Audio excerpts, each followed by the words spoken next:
এক মধ্যবিত্ত পরিবারের ছেলে মাধ্যমিক পরীক্ষায় ৯৫% নাম্বার পেয়েছে।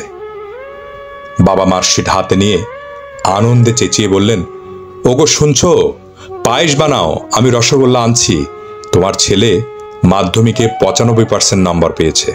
মা রান্নাঘরের থেকে প্রায় দৌড়ে এসে বললেন, কি বললে, আমাকেও দেখাও। ছেলে মাঝখানে ফট করে বলে উঠল, বাবা, মাকে রেজাল্ট দেখিয়ে কি হবে? মা কি লেখাপড়া জানে? মা তো আঙ্গুল ছাপ, নিরক্ষর, মার্কশিট পড়তেই পারবে না। মায়ের চোখ ভিজে উঠল। আঁচল ঢাকা দিয়ে রান্নাঘরে চলে গেলেন পায়েস তৈরি করতে।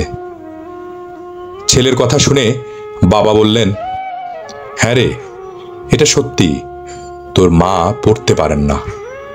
আর শোনে, এটাও সত্যি যে তুই যখন তোর মায়ের গর্ভে, তখন তোর মা দুধ খেতে পছন্দ না করা সত্ত্বেও শুধু তুই যাতে সুস্থ থাকিস তাই ৯ মাস প্রতিদিন দুধ খেত, শুধু তোরই জন্য, কেননা ও নিরক্ষর ছিল।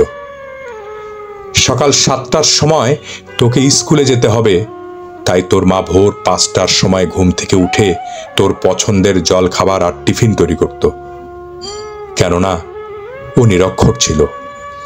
যখন তুই রাতে পড়তে পড়তে ঘুমিয়ে পড়তিস, তখন তোর মা তোর বই খাতা তোর ব্যাগে সাজিয়ে রেখে নিজে শুতে যেত, কেননা ও নিরক্ষর ছিল।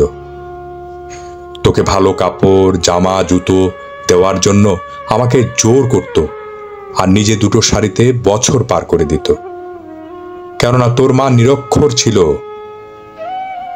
তোর মা ভালো ভালো খাবার বানিয়ে তোকে আমাকে খাইয়ে নিজে যা হোক কিছু খেয়ে নিত, কেননা তোর মা নিরক্ষর ছিল।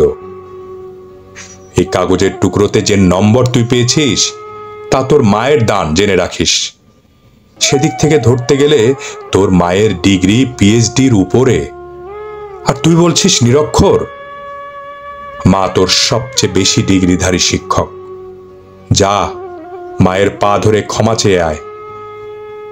ছেলে বুঝতে পারল সে কত বড় অন্যায় করেছে, মায়ের বুকে কতটা আঘাত করেছে।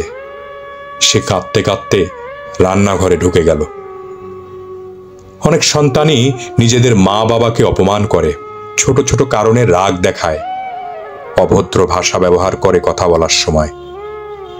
তাদের একবার ভেবে দেখা উচিত যে মা বাবারা তাদের জন্য কত কষ্ট সহ্য করেন।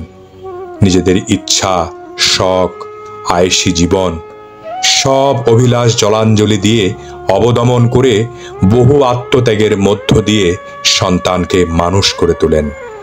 সন্তান প্রতিষ্ঠিত হলে তারা কত খুশি হন।